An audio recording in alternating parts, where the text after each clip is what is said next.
आज ही Doubtnut app download करें। Doubtnut पर अपने सभी गणित, रसायन विज्ञान, भौतिक विज्ञान और जीव विज्ञान के डाउट्स का करो सफाया। बस प्रश्न की फोटो खींचो, एक ही प्रश्न को क्रॉप करो और तुरंत वीडियो सोल्यूशन पाओ। अभी डाउनलोड करें। हेलो दोस्तों, हमारे पास एक प्रश्न है। ठोस, द्रव तथा गैसों में किसमें ध्वनि का वेग अधिकतम होगा और वो किसमें न्यूनतम होगा। आइए हम देखते हैं ठोस, द्रव व गैस में किसमें ध्वनि का वेग अधिकतम है और किसमें ध्वनि का वेग न्यूनतम होगा। तो किसी माध्यम में ध्वनि की चाल का जो सूत्र होता है उसे हम v बराबर अंडर रूट ई बटा डी से प्रदर्शित करते हैं। अगर हम देखें, जहाँ v होगा वह ध्वनि की चाल होगी, ई होगा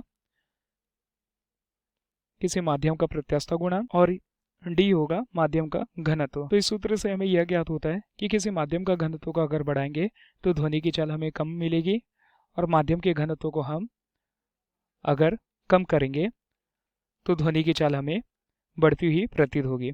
इसी प्रकार अगर हम किसी माध्यम का प्रत्यास्थ गुणांक बढ़ाएंगे तो ध्वनि की चाल में भी हमें बढ़ोतरी मिलेगी और माध्यम का प्रत्यास्थ गुणांक को हम कम करेंगे तो ध्वनि की चाल में हमें कमी दिखाई देगी। तो हमारे प्रश्न में पूछा गया ठोस, द्रव और गैसों में किसमें ध्वनि की वेग अधिकतम होता है।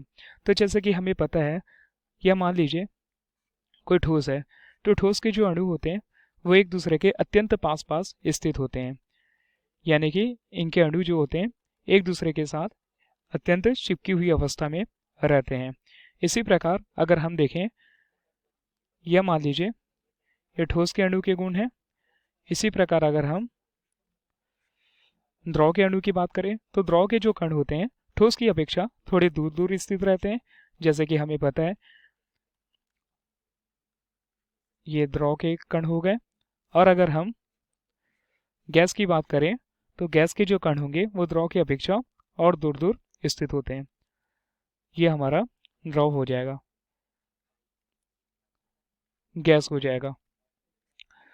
तो इस स्थिति में हमें पता चलता है कि जिस वस्तु में कण जितने पास पास उपस्थित होते हैं उस वस्तु का जो प्रत्यास्थता होती है वह उतनी ही अधिक होती है। जहाँ हमें पता है ध्वनि एक प्रकार की अनुदैर्ध्य तरंग होती है जिसे एक स्थान से दूसरे स्थान में जाने के लिए माध्यम की आवश्यकता पड़ती है, और यह माध्यम जो होता है किसी वस्तु के प्रत्यास्थता पर निर्भर करती है।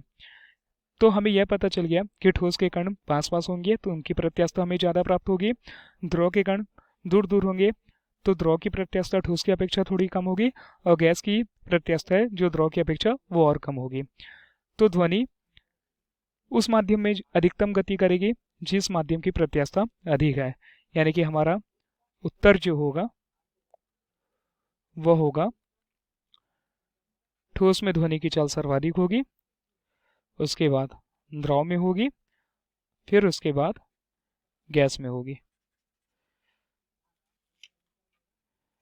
धन्यवाद।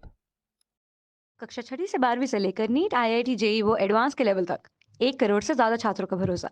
आज ही डाउनलोड करें डाउटनेट ऐप या व्हाट्सएप करें अपने सारे डाउट्स 8400 400 400 पर।